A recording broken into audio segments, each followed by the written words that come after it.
أعوذ بالله من الشيطان الرجيم. بسم الله الرحمن الرحيم. الحمد لله رب العالمين الرحمن الرحيم مالك يوم الدين إياك نعبد وإياك نستعين اهدنا الصراط المستقيم صراط الذين أنعمت عليهم غير المغضوب عليهم ولا الضالين.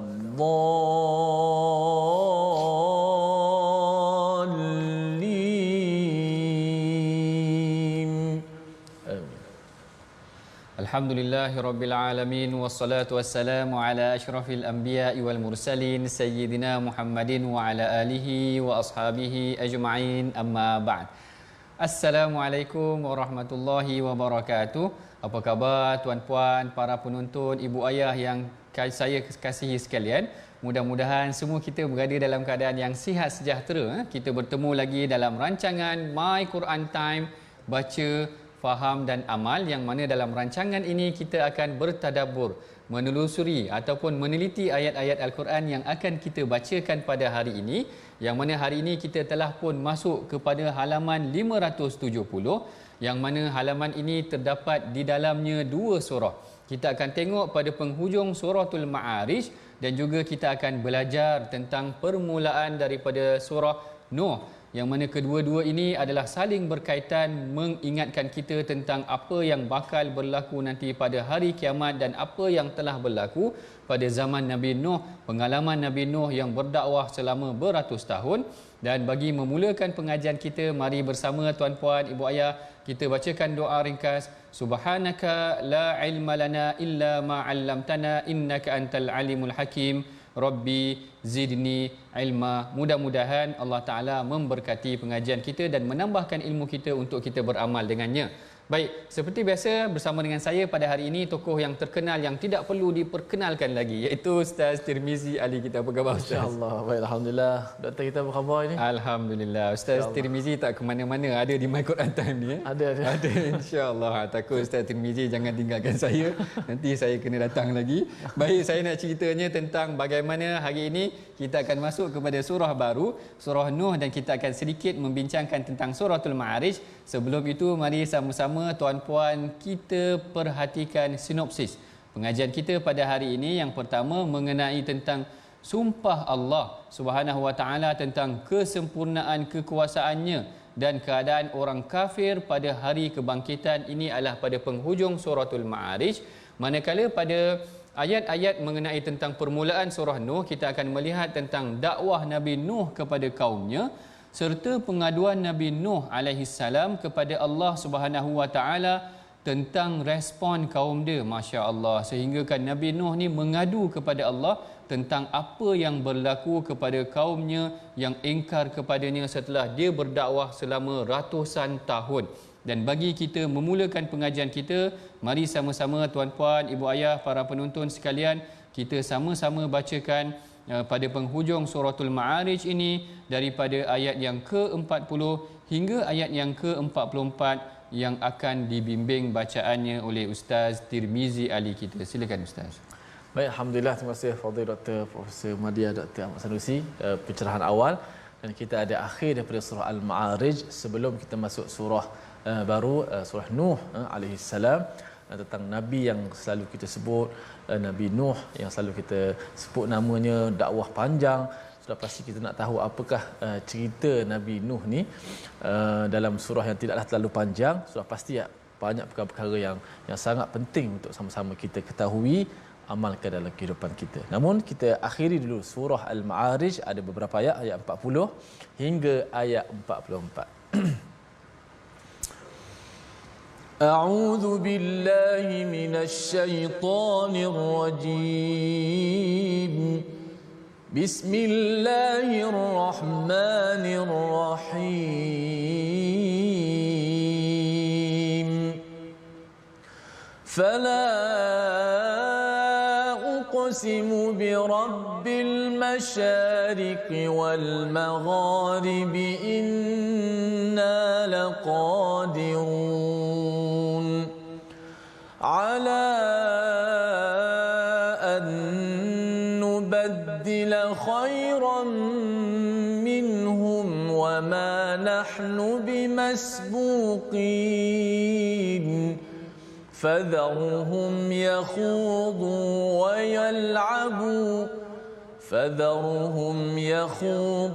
ويلعبوا حتى يلاقوا يومهم الذي يوعدون يوم يخرجون من الأجداث سراعا كأنهم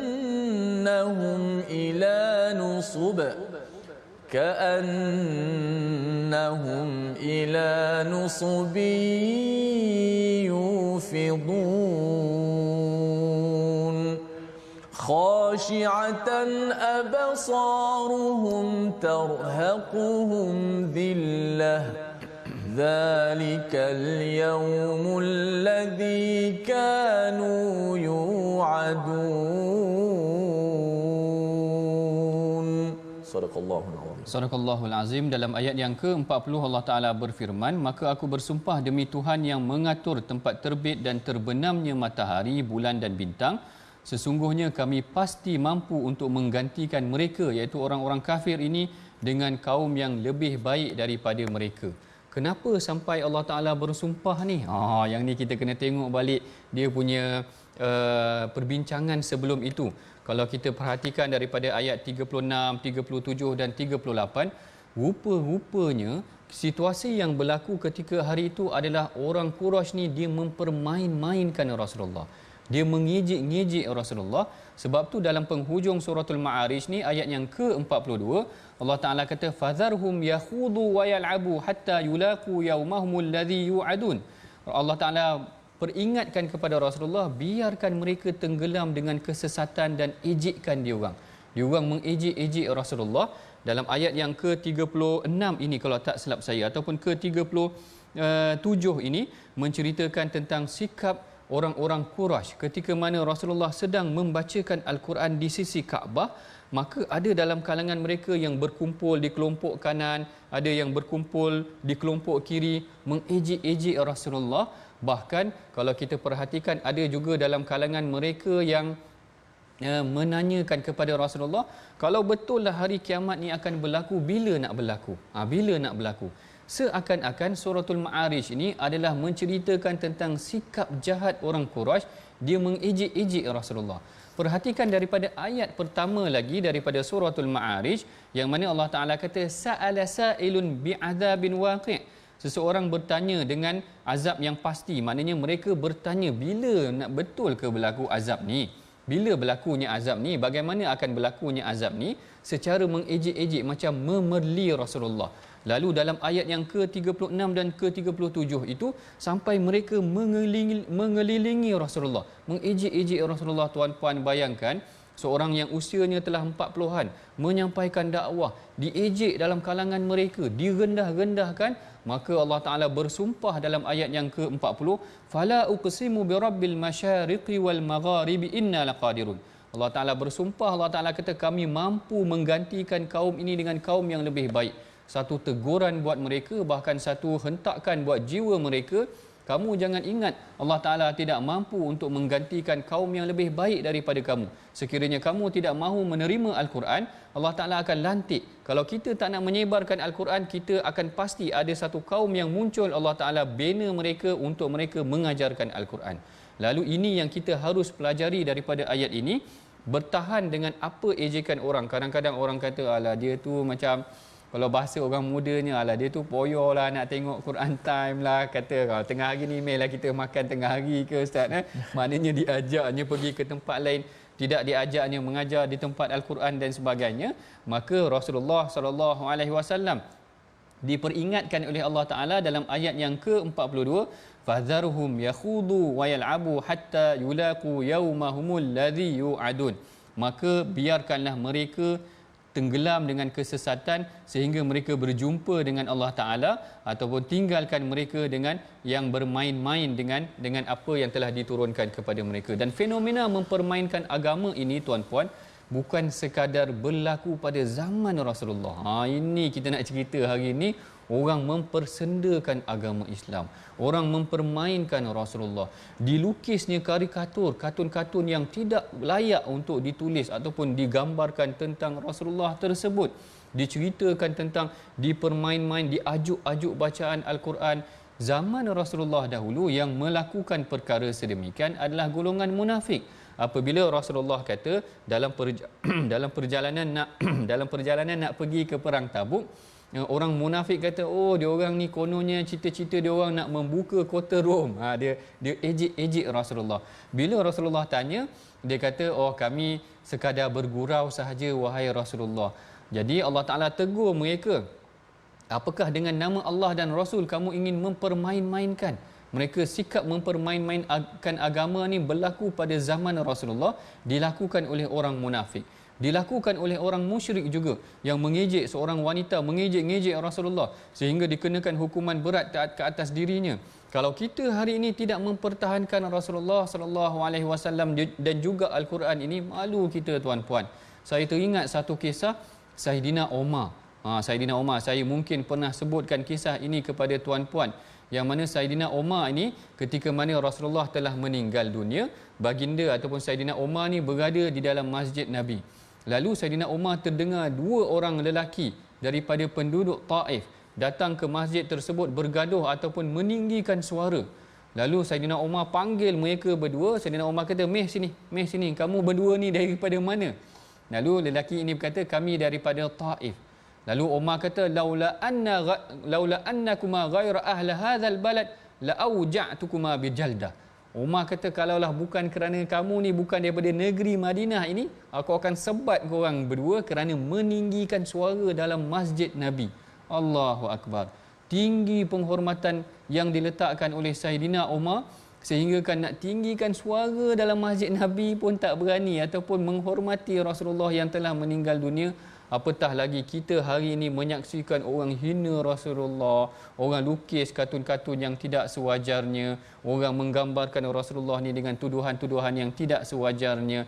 Sewajibnya kita mempertahankan, bahkan tidak merendahkan, mengejekkan. Yang ni kalau kita tengok dalam surah Ma'arij ini, temanya macam ada tema ejekan tersebut. Ayat pertama menceritakan tentang ejekan dah. Mereka bertanya-tanya, bila nak berlakunya azab tu? Kalau betul, bila nak berlaku azab? Katakan macam tu. Ayat ke-37, 36 dan 37 sampai kumpul di sisi Rasulullah, mengejek Rasulullah, dengarkan Al-Quran Rasulullah, dia dengar Quran, dia kata betul ke ni Muhammad dan sebagainya. Ayat yang ke-42 Allah Taala ingatkan kepada mereka, biarkan sahaja wahai Muhammad apa yang dilakukan, nanti kau tengok apa yang berlaku dalam kalangan mereka nanti. Sebab di tengah-tengah surah Ma'arij ni semua cerita tentang huru-hara hari kiamat. Nanti mak ayah mereka dah tak dapat nak mempertahankan mereka, adik-beradik mereka tak dapat nak mempertahankan mereka, mereka akan terpisah dengan keluarga dan sebagainya, mereka akan sendiri-sendiri. Allah Ta'ala bayangkan huru-hara hari kiamat dan Allah Ta'ala tutup surah ni. Menariknya tadi, kalau ayat pertama mereka bermegah, mengejek Rasulullah, tanya bila nak datang azab ni, bila nak datang azab ni.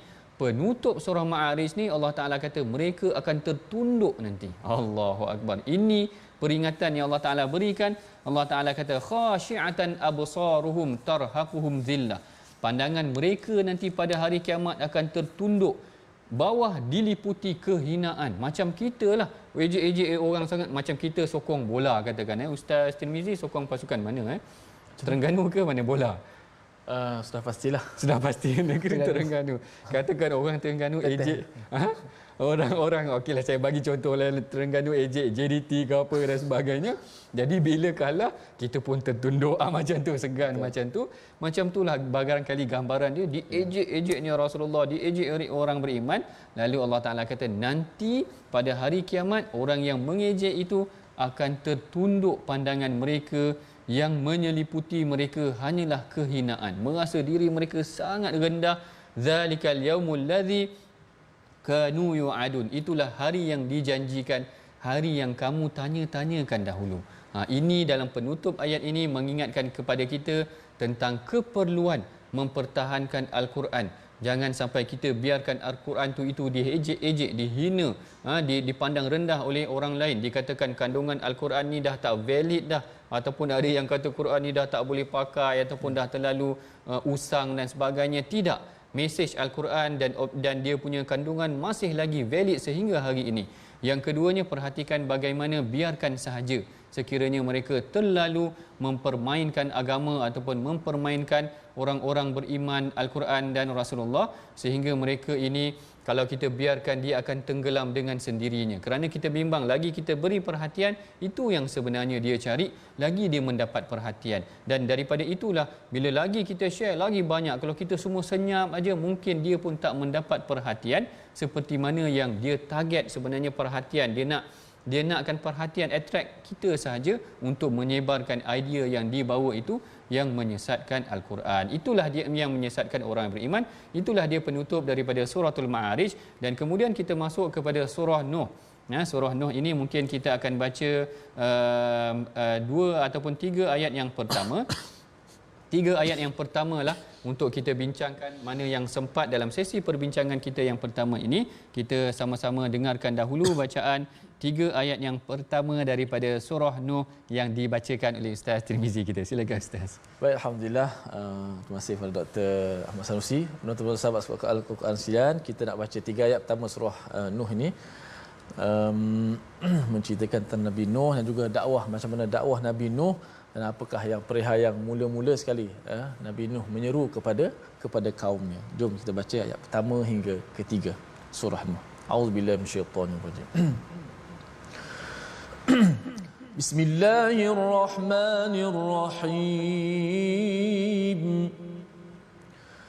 Inna arsalna Nuhan ila qaumihi an anzir qaumak Inna arsalna Nuhan ila qaumihi an anzir qaumaka min qabli an ya'tiyahum أن أنذر قومك من قبل أن يأتيهم عذاب أليم قال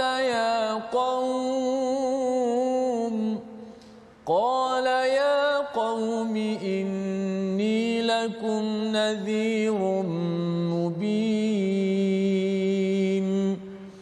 أن اعبدوا الله واتقوه وأطيعون.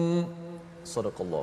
Sadaqallahul Azim. Dalam ayat yang pertama daripada surah Nuh, Allah Ta'ala berfirman, sesungguhnya kami telah mengutuskan Nuh kepada kaumnya dengan perintah, berilah kaummu peringatan sebelum datang kepadanya azab yang pedih. Inilah perintah yang Allah Ta'ala mulakan pada surah Nuh. Ayat yang pertama menceritakan tentang bagaimana kisah Nabi Nuh ini bermula dengan dia diutuskan kepada kaumnya untuk memberi peringatan sebelum didatangkan kepada mereka azab yang pedih. Dan kita perhatikan di sini tuan-puan, surah Nuh ini adalah antara surah yang dinamakan dengan nama Nabi.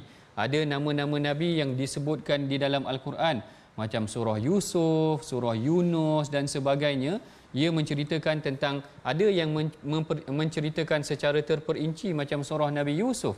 Dan surah Nuh ini juga diperincikan dari aspek yang tertentu, iaitu aspek dakwahnya, yang mana ini kita akan sambung perbincangannya selepas daripada ini, yang mana kita perhatikan dahulu perkataan pilihan kita sebelum kita sambung selepas daripada ini, insya-Allah. Hari ini kita tengok apakah dia perkataan pilihan kita, iaitu khada ataupun khawada, yang membawa maksud tenggelam, masuk ataupun sesat, yang disebut sebanyak 12 kali di dalam Al-Quran. yang mana ini disebutkan dalam halaman 570 yang seperti mana kita bacakan tadi daripada suratul Ma'arij, yang mana Allah Taala berfirman fadharhum yakhudu wa yal'abu hatta yulaqu yaumahumul ladzi yu'adun, iaitu tentang mereka, biarkan mereka tenggelam dalam keadaan mereka bermain-main mengejek agama Allah. Ini pada penutup suratul Ma'arij. Manakala tentang permulaan surah Nuh ini, kita akan membincangkan tentang sedikit latar belakang surah Nuh, iaitu menceritakan tentang bagaimana surah Nuh ini ada nama-nama yang nama-nama nabi yang disebutkan, macam Nabi Nuh, Nabi Musa ataupun Nabi Yusuf, Nabi Yunus. Maknanya nama-nama surah dinamakan dengan nama mereka. Tetapi ada yang tidak disebutkan nama-nama nabi ini, ataupun ada nabi yang disebutkan namanya tetapi kita tak tahu sangat ceritanya. Nabi Ilyasa sebagai contoh, wal Yasa'a, ataupun nama-nama nabi yang lain yang tidak diperincikan. Itu adalah hikmahnya, barangkali Allah Taala memilih nama-nama nabi yang tertentu kerana pengajaran yang boleh diperolehi daripadanya sangat syarat. Sangat syarat yang boleh kita ambil.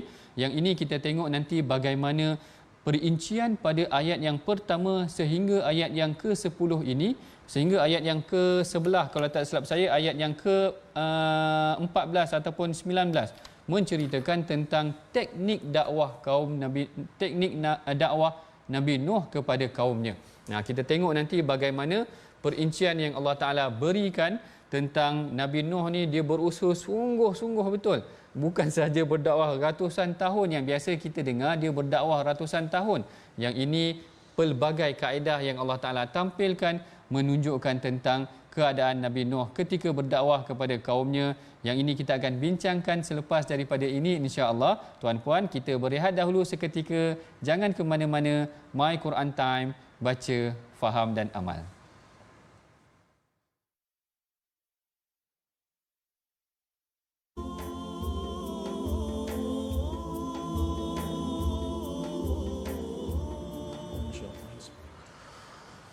قال يا قوم إني لكم نذير مبين أن اعبدوا الله واتقوه وأطيعون.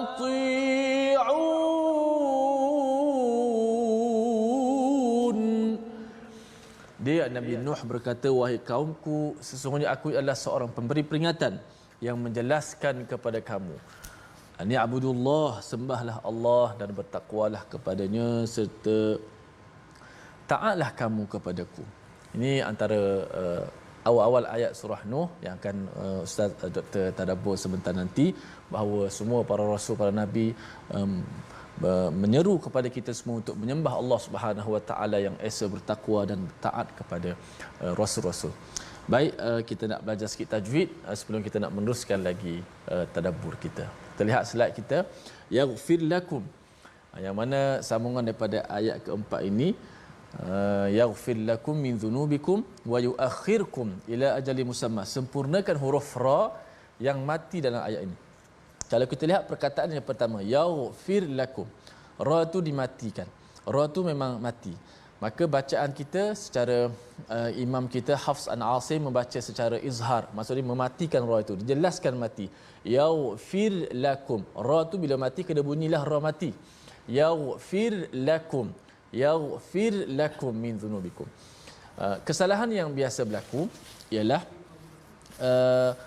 menenggelamkan huruf ra, seakan-akan ra itu diidghamkan ke dalam la, ke dalam huruf lam. Yaghfir lakum, oleh kerana ra dengan lam ni huruf yang dekat, makhraj yang sangat dekat, ra dengan lam, huruf ra dengan lam, makhraj yang kita menggunakan hujung lidah kita, maka mudah sangat untuk berlaku kesilapan. Ra tu dimasukkan ke dalam lam, jadi bunyi bacaan idgham.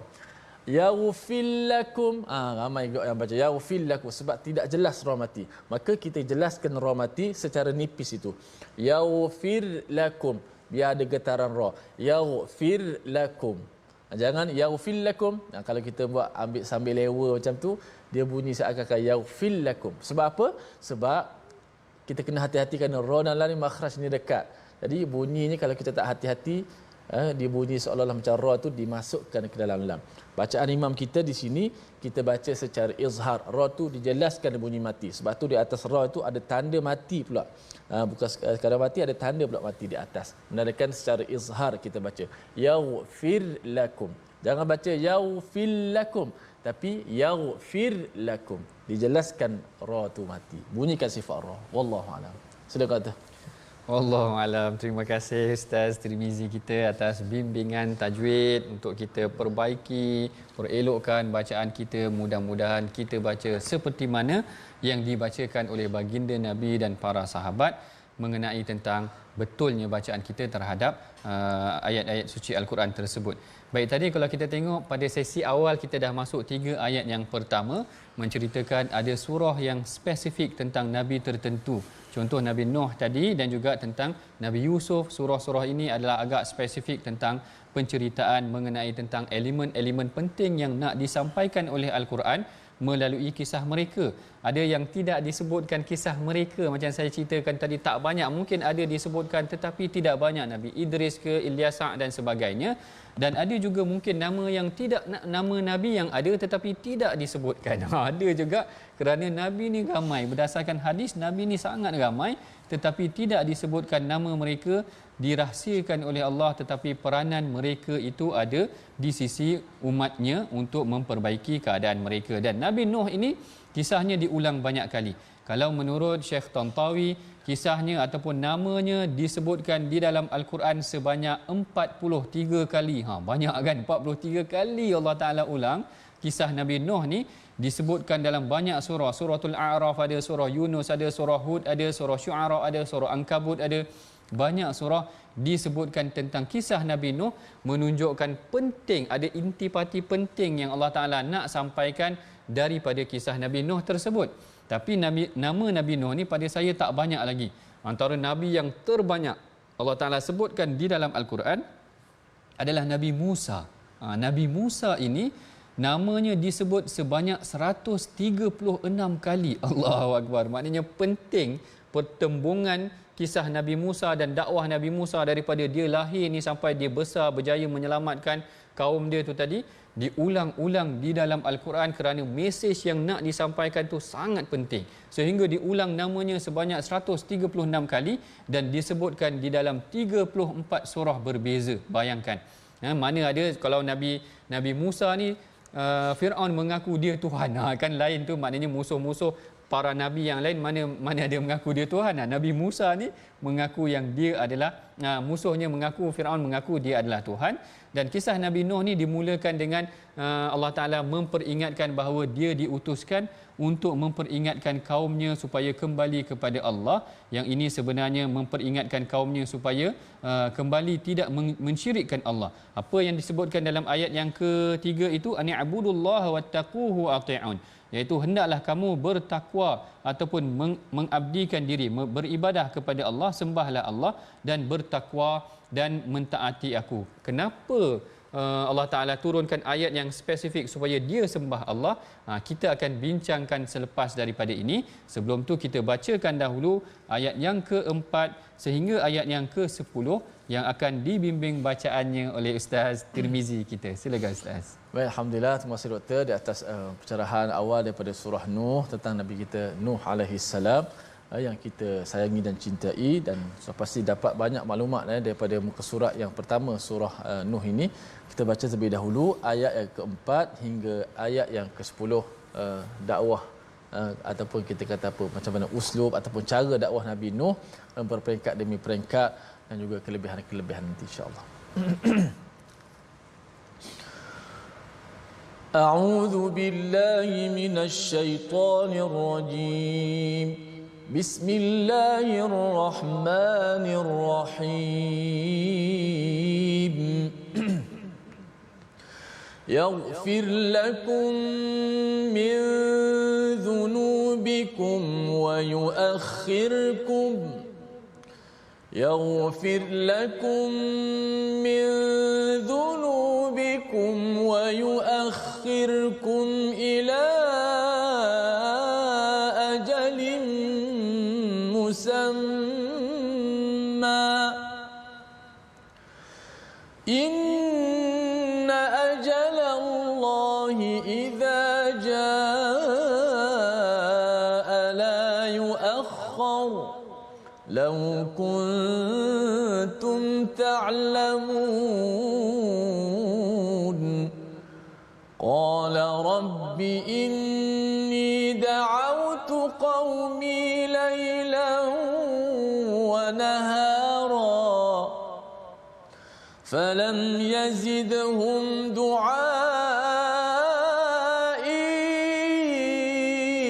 illa firara wa inni kullama da'awtuhum litaghfira lahum ja'alu asabi'ahum fi آذانهم جعلوا أصابعهم في آذانهم واستغشوا ثيابهم وأصروا واستكبروا استكبارا ثم إني دعوتهم جهارا ثم إني أعلنت لهم وأسررت لهم إسرارا فقلت استغفروا ربكم إنه كان غفارا صدق الله. Sadaqallahul Azim. Allah Ta'ala berfirman, sembahlah Allah, bertakwalah kepadanya dan taatlah kepadaku. Niscaya dia mengampuni sebahagian daripada dosa-dosamu dan menangguhkan kamu, memanjangkan umurmu hingga pada waktu yang telah ditentukan. Ini adalah permulaan dakwah ataupun mesej utama dakwah yang disampaikan oleh Nabi Nuh kepada kaumnya. Kerana kalau kita telusuri sejarah kisah kaum Nabi Nuh ini, dia berkaitan tentang 5 nama orang saleh. 5 nama orang saleh yang disebutkan juga di dalam surah Nuh ini pada ayat yang di belakang tersebut, ayat yang ke-23, bahawa selepas daripada zaman Nabi Adam ada 5 orang saleh yang rajin beribadah, iaitu Wad, Suwa', Yaghuth, Ya'uq dengan Nasar. Ada 5 orang saleh ini adalah orang yang sangat saleh sehingga kaum mereka kagum dengan mereka. Apabila mereka ni meninggal, dikatakan datang iblis ataupun syaitan yang menyerupai manusia, lalu mereka ataupun iblis ataupun syaitan ini cakap kepada kaum ini, dia kata, tengok orang-orang saleh ini telah meninggal. Apa salahnya ataupun hendak tak kamu kalau aku bina sebuah tugu ataupun bina sebuah patung, mudah-mudahan apabila tugu ataupun patung ini ada, kamu melihatnya, kamu teringat untuk melakukan amal saleh. Kerana mereka ni orang saleh. Lalu mereka pun bersetuju dengan sikap tersebut. Pada permulaannya kaum ini maknanya tidak terpedaya lagi kerana mereka melihat, dan mereka generasi yang awal, mereka kenal Wadda, Suwa' ni semua mereka kenal. Tetapi generasi yang seterusnya berlaku, generasi yang seterusnya berlaku, sehingga kaum-kaum yang kemudian daripada itu menganggap apa yang dilihat itu mereka telah mula memperbesarkan pula, memegang, menyembah, dan akhirnya mereka menganggap patung-patung tersebut adalah berhala yang akhirnya dijadikan berhala sembahan. Yang ini yang menyebabkan diturunkan seorang nabi, iaitu Nabi Nuh itu sendiri, untuk memperbaiki keadaan tersebut, mempertahankan ataupun menegakkan semula agama Allah. Dengan sebab itulah kalau kita perhatikan dalam ayat yang ketiga, antara perintah pertama yang dibacakan oleh Nabi Nuh kepada kaumnya, ani'budullaha wattaquhu wa ati'un. Ada 3 perkara, 3 elemen yang disebutkan di sini. Sembahlah Allah, takwalah kepadanya dan taatlah kepada Allah. 3 elemen ini adalah asas bagi kita untuk kita memulakan, mengembalikan jiwa kita kembali kepada Allah. Dan sekiranya kita ada 3 elemen ini, kita beribadah kepada Allah, kita takut, bertakwa, takut daripada azab dia, dan kita taat terhadap segala perintahnya, maka apakah ganjarannya? Ganjarannya disebutkan di dalam ayat yang keempat, yaghfir lakum min dzunubikum wa yuakhirkum ila ajalin musamma. iaitu Allah Ta'ala akan mengampunkan dosa-dosa kamu. Tadi kamu dah sembah berhala dah, kamu telah melakukan banyak dosa. Kalau kamu kembali beribadah kepada Allah, bertakwa kepada Allah, taat kepada Allah, maka Allah Ta'ala akan mengampunkan dosa kamu. Ini adalah part yang pertama daripada surah Nuh itu sendiri. Dan kalau kita tengok part yang kedua, sebenarnya Allah Ta'ala menceritakan tentang teknik dakwah Nabi Nuh. Yang ni yang kita ceritakan tadi, bagaimana Nabi Nuh ni cerita tentang dia mendekati kaumnya selama hampir 1000 tahun lah, 950 tahun. 950 tahun itu menunjukkan tentang lamanya dia berdakwah. Maka tafihim alfasanatin illa khamsina ama.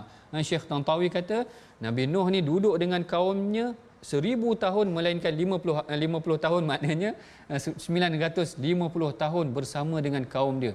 Kita kalau nak duduk dengan orang yang melakukan kesalahan ni, nak tegur dia sehari duduk dengan mereka pun dah tak larat dah. Nabi Nuh beratus tahun ustaz. Kalau kita dipanggil duduk dalam satu pusat dakwah, mungkin kita sehari ya tengok perangai dia orang ni dah tak larat dah. Nabi Nuh ni masya-Allah memang luar biasa, beratus tahun berdakwah kepada kaumnya. Bahkan Allah Ta'ala ceritakan secara terperinci. Sebab tu disebutkan tentang dalam surah Nuh ni ada perincian yang nak disampaikan. Pertama dia kata qala rabbi inni da'autu qaumi lailan wa nahara. Wahai Tuhanku, aku ni berdakwah dengan mereka siang malam. Maknanya tak ada masa rehat dah. Siang pun berdakwah, malam pun berdakwah. Biasa malam kita relax dulu tengok TV. Ni tak ada masa tengok TV. Siang pun berdakwah, malam pun berdakwah. Lalu Nabi Nuh mengadu kepada Allah. Nabi Nuh kata falam yaziduhum du'ai illa firara. Tak ada yang bertambah melainkan mereka ni melarikan diri daripada aku. Mereka ni melarikan diri daripada aku. Siang malam berdakwah tak henti-henti. Mereka tak nak juga dengar dakwah aku. Kemudian Allah Ta'ala perincikan lagi. Tadi cerita tentang masa dakwah Nabi Nuh. Sekarang ni cerita tentang respon kaum Nabi Nuh. Apa respon kaum dia? Wa inni kullama da'autuhum litaghfira lahum ja'alu asabi'ahum fi adhanihim. Nabi Nuh kata setiap kali aku berdakwah dengan mereka, mereka cuba memasukkan asabi'ahum ni jari-jari. Kalau kita biasa tutup telinga ni satu jari je. Tapi Allah Ta'ala nak menggambarkan mubalarah. Maknanya sangat mereka tak suka nak dengar dakwah Nabi Nuh ni. Sampai mereka cuba masukkan semua jari ni dalam telinga. Maknanya Allahu Akbar. Memang mereka tak suka menggambarkan kebencian mereka kepada dakwah.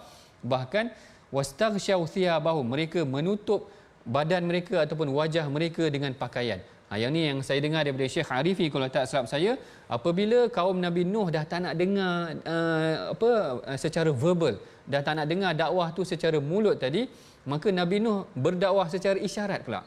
Macam bahasa isyarat. Saya tak pandailah bahasa isyarat macam juru bahasa isyarat ni. Tapi saya nak ceritanya macam mana kalau mereka dah tak nak dengar, Nabi Nuh buat isyarat jangan sembah berhala, jangan sembah pun mereka tak nak, sehingga kan wastaghsyaw thiyabahum. Ada yang ulama menafsirkan mereka tutup muka dengan thiyabahum, dengan pakaian mereka.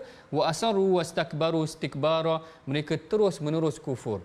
Tuan-puan, ibu ayah, para sahabat Al-Quran, bayangkan kalau kita tengah cakap kebaikan kepada seseorang, orang tutup telinga depan kita. Apa perasaan kita? Orang buat respon macam tu kepada kita, kita mesti dah sakit hati dah. Apatah lagi kalau orang tutup muka tak nak dengar kita.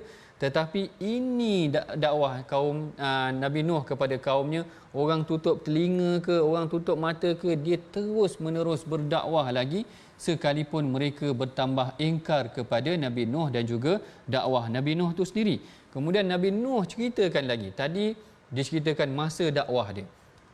Kemudian dia ceritakan respon kaum dia ataupun kaedah dakwah dia. Tadi malam dan siang masa dia berdakwah. Kemudian teknik dia berdakwah. Teknik dia berdakwah tu dengan verbalnya, dengan bahasa isyarat dan sebagainya, dengan menunjukkan isyarat dan sebagainya. Maknanya boleh berdakwah kalau siang malam tak ada masa, dakwah dengan cara mudah bercakap ataupun menyampaikan dengan isyarat.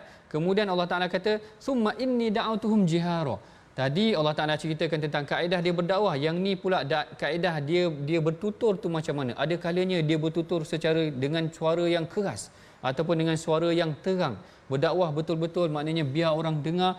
Ada kalanya thumma inni a'lantu lahum wa asrartu lahum israra. Kadang-kadang dia berdakwah secara sembunyi-sembunyi. Kaedah-kaedah sebegini sebenarnya dipraktikkan sendiri oleh Rasulullah sallallahu alaihi wasallam. Kalau kita perhatikan kisah Nabi Nuh ni, teringat Rasulullah. Rasulullah pada malam hari pergi berjihad, berjuang mempertahankan agama dan berdakwah kepada kaumnya. Maka pada malam hari pula dia mengajak kaumnya beribadah. Ini yang dilakukan oleh Rasulullah dan ini yang sepatutnya kita jadikan pedoman, bahawa mesej untuk kita sampaikan dakwah tu bukan pada waktu siang hari. Tidak ada masa tertentu. Beyond time tu tadi, maknanya tidak ada masa yang tertentu. Siang boleh berdakwah, malam boleh berdakwah, terutamanya pada zaman media sosial ni lagi mudah. Maknanya dengan menggunakan telefon sahaja, tuan-puan boleh sampaikan, tak kira siang dan malam, sebarkan berita kebaikan, sebarkan berita-berita ataupun rancangan My Quran Time ini untuk orang menerima kebaikannya. Begitu juga dengan kalau orang tak boleh nak terima dakwah tu secara verbal, ada video, kita tulis secara penulisan. Macam tu kita belajar daripada Nabi Nuh tu tadi. Kalau kaum dia tak nak dengar dia cakap, dia buat bahasa isyarat. Kalau kita mungkin menulis pula dalam Facebook, menulis satu hadis, menulis satu ayat Quran, orang mendapat pengajaran dan ilmu daripada kita. Mudah-mudahan Allah Ta'ala memberkati kita. Sama ada kita nak dakwah dia secara terang-terang ataupun sembunyi, itu juga dilakukan oleh Rasulullah. Ada kalanya dilakukan secara terbuka, panggil semua kaumnya. Ada kalanya dilakukan dakwah secara sembunyi di rumah Al-Arqam ibni Abi Al-Arqam. Ada kalanya Rasulullah menyampaikan dakwah secara open buat semua orang. Ada kalanya dia sampaikan perkara itu tertentu sahaja kepada sahabat tertentu. Saya teringat kisah Muaz bin Jabal. Kisah Muaz bin Jabal ini, dia sedang menunggang dengan Rasulullah. Rasulullah cakap dekat dia, wahai budak, iaitu Muaz waktu itu budak lagi. Dia kata kepada Muaz, hendak tak engkau aku ajar satu kalimah, kalau engkau sebut ni engkau pasti akan masuk syurga. Lalu Rasulullah ajarkan dia kalimah syahadah sahaja. Lalu Muaz rasa excited. Kenapa? Afala ukhbiruhum. Muaz kata, kalau macam tu baik aku beritahu dia orang semua. Lalu Rasulullah bagi tahu balik pada Muaz, idzan yattakil, nanti dia orang tak nak beribadat pula. Dia Rasulullah mula memberikan atau mencambahkan idea pada Muaz, kalau kau sampaikan ini terlalu mudah, nanti menyebabkan mereka mungkin tak nak beribadah pula, tak nak berzikir pula, kerana memadai dengan mereka mengucapkan la ilaha illallah sahaja. Lalu ada orang tertentu yang Rasulullah ajar perkara yang tertentu, sehinggalah diceritakan oleh Saidina Muaz bin Jabal kepada kita. Jadi ini yang kita belajar daripada kisah Nabi Nuh tentang teknik dakwahnya pelbagai. Begitu juga dengan kita, jangan jemu untuk menyampaikan dakwah sekalipun ditolak, terutamanya dakwah kita kepada anak-anak. Kalau dulu anak-anak mungkin tak nak dengar, kita cakap secara senyap-senyap, kita cakap secara lembut-lembut, kita cakap mungkin secara indirect. Kalau cakap secara mulut mungkin dia tak nak dengar, mungkin kita boleh menulis kat Facebook, dia terbaca, dia tersentuh dengan penulisan kita. Inilah yang kita belajar daripada kisah Nabi Nuh, dan kita masuk pula kepada resolusi. Apakah tindakan yang boleh kita pelajari dan lakukan daripada pengajaran ataupun pembelajaran kita daripada surah Nuh dan juga penghujung surah Ma'arij tadi. Mari sama-sama kita bacakan resolusi yang pertama. Kita tidak berlengah ataupun lengah dan lalai dengan kehidupan dunia. Ini yang kita pelajari daripada penghujung surah Ma'arij. Manakala daripada surah Nuh, kita hendaklah jujur menyampaikan dakwah yang mengandungi peringatan dan kebenaran yang jelas. Yang kedua, kita kena berdoa kepada Allah dan bergantung harap hanya kepada Allah. Dan yang ketiga, lakukanlah pelbagai kaedah dalam menyampaikan dakwah untuk hasil yang berkesan. Kaedah dakwah kita kepada anak-anak, kawan-kawan, jiran tetangga dan sebagainya. Saya kira bagi mengakhiri pengajian kita pada hari ini, rasa sekejap aja. Selalu rasa sekejap aja. Saya serahkan bacaan doa, mudah-mudahan kita diberkati oleh Allah yang akan dibimbing oleh Ustaz Tirmizi kita. Silakan Ustaz. Bismillahirrahmanirrahim.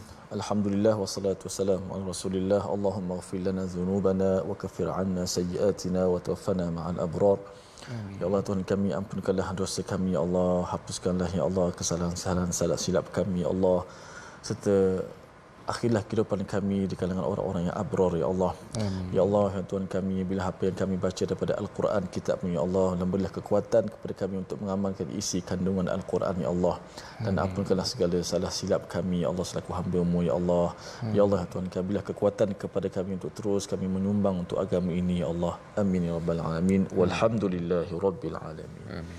Alhamdulillah, begitulah dapat sama-sama kita belajar pada hari ini surah akhir surah Al-Ma'arij dan awal surah Nuh, dan sudah pasti kita nak belajar lagi sambungan daripada muka surat surah Nuh ini berkenaan kelebihan-kelebihan yang begitu hebat ataupun keajaiban apabila seorang itu istighfar, sentiasa istighfar, minta ampun kepada Allah Subhanahu Wa Taala, dan kita mengajak semua sama-sama kita menyumbang dalam tabung gerakan Al-Quran, sama-sama kita menyebarkan ilmu Al-Quran, manfaat untuk ummah. Dan jangan lupa saksikan ulangan My Quran Time malam ini dan juga esok pagi, sehingga kita sentiasa mencari kebahagiaan dengan Al-Quran. Assalamualaikum warahmatullahi wabarakatuh. Jumpa lagi My Quran Time, baca faham Allah.